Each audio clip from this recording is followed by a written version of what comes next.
That's right. I absolutely agree. Something that the Quran says, the Quran talks about heaven and hell, not being places, but being actually states of mind. So, what we learn in the Moore Science Temple of America is those particular lessons and exercises that allows for us to master our minds. So, in mastering our minds, we know that we actually create, our living conditions or our living mind space. My brother Shay Rail used to always talking about, having the chaotic mind space versus the peaceful mind space and the ability to create this space for yourself. And as a Moorish American, somebody who knows themselves, they know that this ability, that this capacity actually exists within them. Islam, Islam, Islam. I give praise to Allah, the author, the creator, the governor of all the worlds. I give honor to his holy prophet, Noble Drew Ali, the founder of the Moorish Science Temple of America. Our prophet to us is an angel of Allah who is sent to bring us the everlasting gospel of Allah. I give honor to the forerunner of the prophet, Noble Drew Ali, the man who was to the prophet Noble Drew Ali in this era of time, and John the Baptist was to the prophet Jesus in the days of old, Brother Marcus Mosiah God. I give honor to all the holy and the divine prophets of Allah, because all the holy and the divine prophets of Allah taught Islam. I give special honor to all of the true and faithful members of the Moorish Science Temple of America. I give honor to all the seekers after the truth.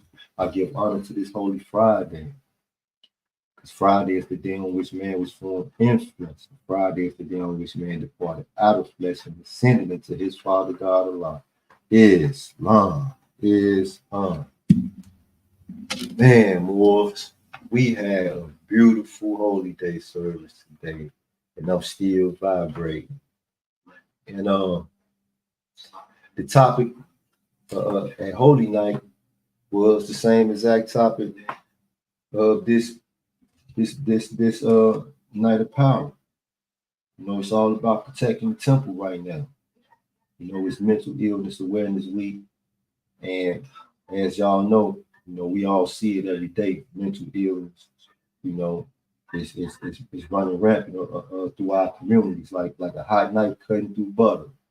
I don't think that there's a home in America that has not been touched by mental illness. And for the most part, a lot of it is undiagnosed. A lot of it goes untreated, and some of it can be, treated the best with just a little bit of love, a little tender love and care to solve a whole lot of the mental illnesses and mental ailments that a lot of Moors face. I want to take a reading, bro, from the Holy Quran of the Moorish Science Temple of America. I'll be taking a reading from Holy Instructions from the Prophet, Pinnacle of Wisdom. Instruction number 11. It says, a good death is better than an evil life. Strive therefore to live as long as thou oughtest, not so long as thou canst. While thy life is to others worth more than thy death, it is thy duty to preserve it. Right? While thy life is to others worth more than thy death, it is thy duty to preserve Moors. That instruction right there, the awareness of that particular truth is what brought me back from the darkest depths of my own heart and my own mind. When I was just feeling that I had reached a low point, and not only was I, at the lowest point that I could possibly be, I didn't have no more strength. Like I felt like I didn't have no more strength to toil. I lost sight of the reason why I was toiling and working so hard in the first place.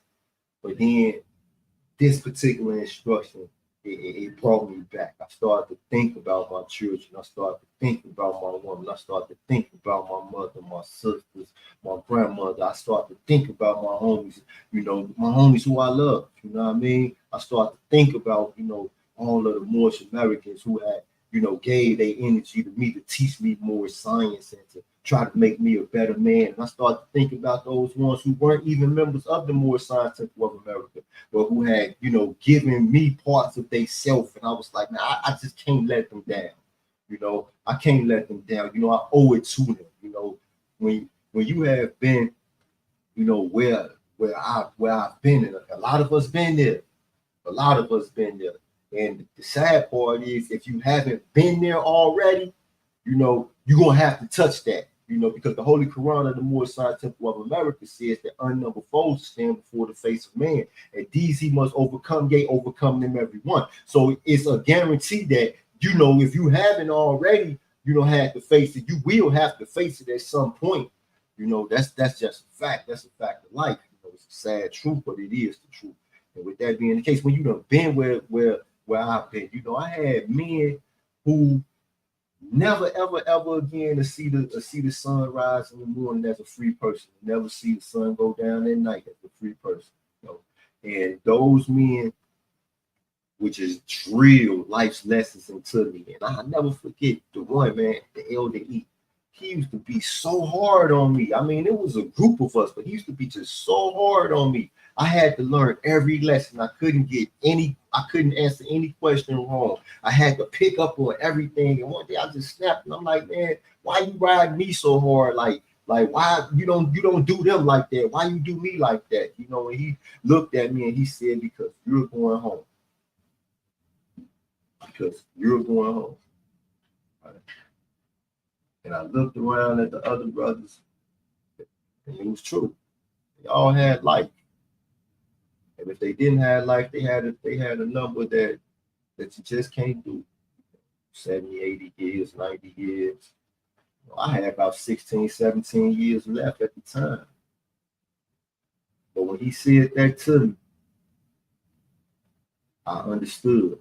And never again after that day did I complain. I didn't complain no more. I couldn't find it in myself to complain no more. I had to take it. I had to take it on the chin because I knew that he was pouring into me in hopes that I would one day get free and come out here, and through me, he could teach the men, the women, the children, that are free, so that they don't have to go through what we went through. So they don't have to suffer the same, the same heartaches and pains, and so while that life to others is worth more than thy death. I mean, how often do we even consider ourselves in that type of life? Like, do we really think about how somebody else's life will be impacted by the loss of our own, and not wanting to see our loved ones have to go through that? We do those things that preserve our life. We start to eat right. We start to think right. We start to, live the life. The Prophet Noble Ali said we have to live the life accordingly. We start to live the life because we know that we are not just living the life for ourselves, but we living the life for those whom we love.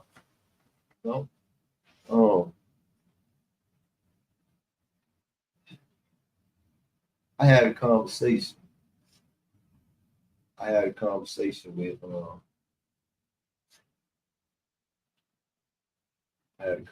with a brother today, and it's not strange, but it was one of those days for me, and I was feeling the weight. I was feeling, the mass of all the burdens, just bearing down on me all at once, and the little seeds of doubt start to sprout. And then the brother came in, and he started to tell me about something that he's going through with, his family. And I shared something with him about what I'm going through with my son, and he looked at me and he said, man, you've been going through a lot. And he said, I would have never knew. The way you come in and move, and I would have never knew that you was going through all of that. And when he left, I thought about it, And I was like, Allah just sent him to me to remind me of my own strength, right? To remind me that I've been holding on to something, and the something that I've been holding on to has kept the winds of life that, come at 200-300 miles per hour mentally in comparison to the speed and the rate of the real winds, in these hurricanes that's destroying cities. And the only reason why I haven't been blown away is not because of my strength to withstand the wind, but because I have been anchored to something, because I love the people around me, and I want to be here and be there for them. He reminded me that. Honest to you for reminding me of that, because I needed to hear that. And I think that it's somebody out there right now who needs to hear this. I made a post yesterday, and in that post I said that everyone goes through something. All of us are going through something. Every last one of us at some point in our life, we had somebody with us who we love today. And then the next day came and that person was with Allah. So we have all experienced this, and we have all survived it. I want to tell you that you survived it because you are a whole lot stronger than you think you are. In Islam, I ain't going to tell you tonight. I just wanted to share that with the people. All praise is due to Allah. Happy holy day to all the North Americans, all the Muslims, all over the world. Peace and love. That's right. I absolutely agree. Something that the Quran says, the Quran talks about heaven and hell, not being places, but being actually states of mind. So what we learn in the Moore Science Temple of America is those particular lessons and exercises that allows for us to master our minds. So in mastering our minds, we know that we actually create, our living conditions or our living mind space.